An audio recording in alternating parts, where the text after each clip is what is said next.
Hello friends, అందరూ ఎలా ఉన్నారు? బాగున్నారా? నేను మీ డింపుల్ గోదావరి నుంచి. ఈరోజు సండే స్పెషల్గా చికెన్ దమ్ బిర్యానీ చేసుకున్నాం ఫ్రెండ్స్. అది ఎంత సింపుల్గా ఉంటుందంటే ముందుగానే మ్యాగ్నేట్ చేసి పెట్టుకుంటే సరిపోతుంది. మ్యాగ్నేట్ చేసుకోవడానికి ఒక గిన్నెలో చికెన్ తీసుకొని శుభ్రంగా కడుక్కున్న చికెన్ తీసుకొని అందులోని కారం, ఉప్పు, పసుపు వేసుకొని తర్వాత garam masala, chicken masala, coriander powder, ధనియాల పౌడర్ అన్నీ వేసుకొని అందులో కొంచెం బిర్యానీ మసాలాలో కొన్ని సగం ఇందులో వేసుకున్నాం. బిర్యానీ ఆకు, లవంగాలు ఇవన్నీ కూడా.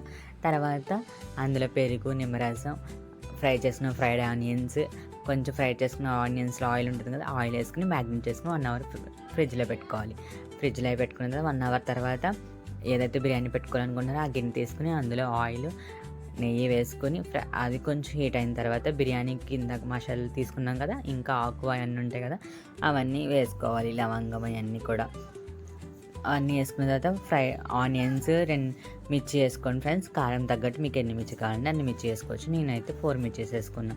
అవన్నీ ఫ్రై చేసుకున్న ఆనియన్స్ బాగా గోల్డెన్ ఫ్రై అయిపోయిన తర్వాత అందులో టమాటా వేసి టమాటా కూడా మగ్గిపోయిన తర్వాత అప్పుడు మ్యాగ్నేట్ చేసుకున్న చికెన్ వేసుకోండి. చికెన్ అక్కడ సాల్ట్ అనేది అడ్జస్ట్ చేసుకోవాలి. మీకు ఏమైనా తక్కువ ఎక్కువ అయితే కనుక సాల్ట్ అడ్జస్ట్ చేసుకోవాలి ఫ్రెండ్స్. నాకైతే సరిపోయినండి. అందువల్ల మళ్ళీ చికెన్ నాకు 50% ఉడికిపోయిందని అనిపించిన తర్వాత చికెన్ తీసి పక్కన పెట్టేసుకోవడమే. ఆ తర్వాత రైస్ కోసం ఒక గిన్నె తీసుకుని ఒక గిన్నెలో వాటర్, మీకు రైస్ తగ్గట్టు వాటర్ ఫుల్గా వేసేసుకుని అందులో ఉప్పు, బిర్యానీ మసాలా, అల్లం వెల్లుల్లి పేస్ట్, కొత్తిమీర, పచ్చిమిర్చి అవన్నీ వేసుకుని బిర్యానీ ఆకులు అన్నీ ఉంటాయి కదా ఫ్రెండ్స్, అన్నీ వేసేసుకుని అవన్నీ వాటర్ అంతా ఎలా ఉండాలంటే కొంచెం ఉప్పు ఎక్కువ ఉండాలి. సో సముద్రపు ఉప్పు అంతా కొంచెం ఉప్పగా ఉంటే సరిపోతుంది. మీరు నానబెట్టుకున్న రైస్ వేసేసుకుంటే సరిపోతుంది. ఎప్పుడు నానబెట్టేసుకుంటారంటే చికెన్ ఎప్పుడైతే మ్యాగ్నేట్ చేస్తామో అప్పుడు రైస్ నానబెట్టేసుకుంటే కనుక త్వరగా ఉడికిపోతుంది. సో అది ఉడికిపోయిన తర్వాత రైస్ వేసిన తర్వాత రైస్ అంతా ఎలా అవ్వాలంటే 70% కుక్ అవ్వాలి. అది ఎలా చూసుకోవాలంటే ఒక రైస్ పట్టుకోగానే కొంచెం మెత్తగా ఉండాలి, అలానే బియ్యంగా కూడా ఉండాలి.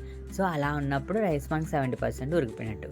రైస్ తీసిన పక్కన పెట్టుకుని ఏదైతే చికెన్ మనం ఇందాక ఉడకబెట్టుకుని ఉంచుకున్నామో చికెన్ కర్రీ కింద ఆ చికెన్ని 2 విధాలుగా అంటే 2 పార్ట్స్గా కొంచెం తీసేసుకొని ఫస్ట్ లేయర్ కింద రైస్ వేసుకుని రైస్ పైన ఫ్రైడ్ ఆనియన్స్, కలర్ ఫుడ్, మీకు నచ్చిన ఫుడ్ కలర్ మీ ఇష్టం, లేదంటే వేయకపోయినా కూడా అది ఏం లేదు, అది ఆప్షనల్ మాత్రమే.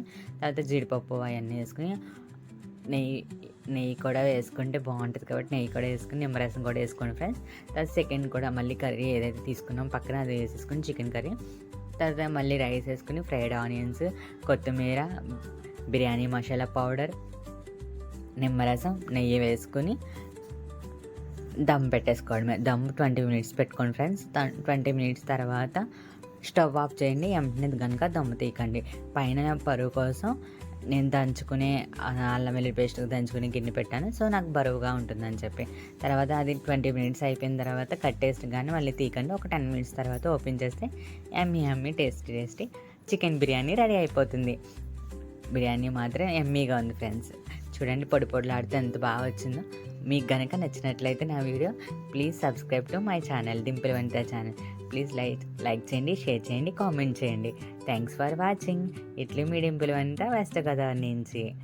Thanks for watching friends. Bye friends.